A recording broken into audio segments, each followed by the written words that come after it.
When the members of St. Paul's Lutheran Church in Osseo met for the first time, they met in people's homes. Now they are celebrating a 150-year anniversary. Photojournalist Neil Persley was at the event.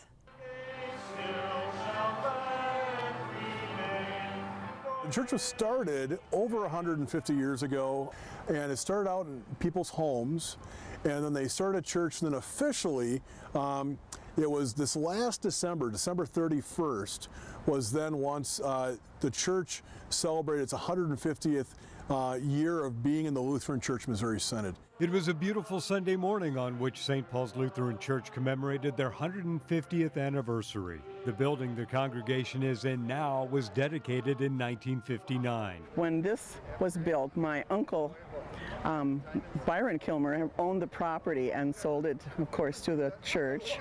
My confirmation class in the other church was, I believe, the last one.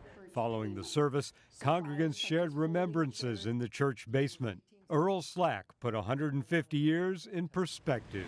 Victoria was Queen of the United Kingdom. The United States was only 91 years old. The state of Minnesota was 9 years old. And it was a German-speaking church up until about 1925.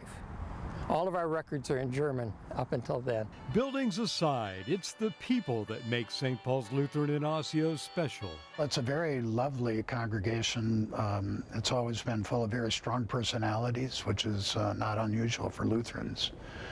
People really dedicated to Christ, love the gospel, and are willing to serve. But they keep that, too, in perspective. He who began a good work in you will carry it on to completion until the day of Christ Jesus.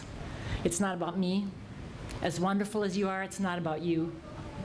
It is God that began this work, and it is God that will carry it through. In Osseo, Neil Persley, CCX News. In New Hope, 8 churches and organizations gathered on Saturday for a day of service. Volunteers packed almost 4,000 food bags, which translates to almost 16,000 meals.